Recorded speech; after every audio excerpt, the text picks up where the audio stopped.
दोस्तों, सैकड़ों कार्यकर्ताओं के साथ में यहाँ पे कॉकरोच मौजूद है और उन कॉकरोच के बीच में हम एक शख्स से बात करना चाहते हैं कि पूछना चाहते हैं कि भाई उस आंदोलन में वो कहाँ से आए हैं और उनकी क्या मांगे हैं और क्या उन्होंने कॉकरोच पार्टी को समर्थन दिया है। मेरा मूल एनजीओ है राष्ट्र निर्माण संगठन से मैं बिलोंग करता हूँ। मैं इसका फाउंडर प्रेसिडेंट हूँ। मैं पिछले 18 साल से नेशन फर्स्ट के लिए काम कर रहा हूँ। जो राष्ट्र के लिए, राष्ट्र के प्रति जो लोग अच्छे काम करना चाहते हैं उन सब के लिए, उनके सबके फेवर में मैं काम करता हूँ। कॉकरोच जनता पार्टी के मुद्दे बहुत ही जेन्युइन मुद्दे हैं। आज हमारे देश में 45 करोड़ युवा है, जिसमें से करीब 22 करोड़ युवा आज बेरोजगार है और इन सब में से कई हजारों लाखों इंजीनियर है, कई लाखों डॉक्टर्स है, लेकिन इनको तक नौकरियां नहीं है। जहां ये लोग लोन मांगने के लिए जाते हैं वहाँ बहुत बड़ा करप्शन है। पूरी MIDC इंडस्ट्रियल जोन नेताओं ने और नेताओं के रिलेटिव लोगों ने, अधिकार लोग खा चुके हैं और जितने भी इंडस्ट्री इंडिया में है तो 40% जगह इंडस्ट्रियलिस्ट लोगों की नौकरी, कागजों पे फैक्ट्रियाँ बनती है, कागजों पे पैसे उठाए जाते हैं, कागजों पे सब्सिडी उठाई जाती है, लोन उठाए जाते हैं, बाद में फैक्ट्री बंद करके दीवारखोरी में करते गवर्नमेंट का करोड़ों अरबों खा जाता है। तो रोजगार कैसे बनेगा? आज हमारे देश में एक छोटी सी चीज़ नहीं बनती, हम चाइना से इंपोर्ट करते हैं। जो चीज़ इंडिया में 100 रुपये में बनती है, चाइना वो चीज़ इंडिया में 10 रुपये की बनाता है, जब बेचता है।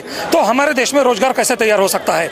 22 करोड़ युवा हमारे देश में बेरोजगार है। मैं ये चाहता हूँ हमारे देश में रोजगार बढ़े। रोजगार बढ़ने के लिए इंडस्ट्री बढ़ना जरूरी है और इंडस्ट्री तब बढ़ेगी जब हमारे देश का करप्शन खत्म होगा, जब इस देश की धरोहर को पता लगेगा कि हमारे देश का युवा, आज हमारे देश का युवा बाहर विदेशों में जाकर नौकरियां करता है। ये जो स्कैम है, ये करोड़ों अरबों खरबों के स्कैम है, जिन्होंने इसको बढ़ावा दिया है, करप्शन को बढ़ावा दिया है, पेपर लीक हुए हैं।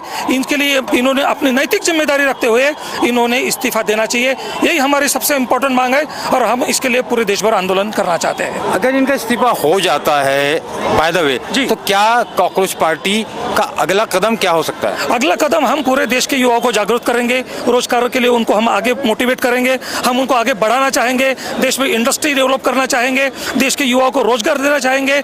युवाओं के अंदर जात, धर्म, भाषा का राजकारण जो नेताओं ने बो के रखा है उसको हमें खत्म करना है और एक अखंड राष्ट्र का निर्माण करना है। ये हमारी दिल इच्छा है। दोस्तों, आपने देखा कि उन्होंने बताया कि भाई हम इस आंदोलन में क्यों शामिल हुए हैं, उनकी क्या परेशानियां हैं और उन्होंने जो मुद्दे रखे हैं ये उनके विचार है और उनका पूरा समर्थन अभिजीत दीपके के साथ में है और उनको लगता है कि ये आंदोलन में उनकी मांगें पूरी होंगी। इस तरीके से सैकड़ों लोग यहाँ पे बाहर से आए हुए हैं, सिटी के कई लोग हैं और ऐसे ही कॉकरोच, आप भी कॉकरोच कहलाएंगे? जी, मैं भी कॉकरोच हूँ, मैं थोड़ा बड़ा कॉकरोच हूँ। ये बड़े कॉकरोच है और बाकी छोटे कॉकरोच भी यहाँ जमा है। तो बने रहिए दोस्तों हमारे सच 24 चैनल के साथ।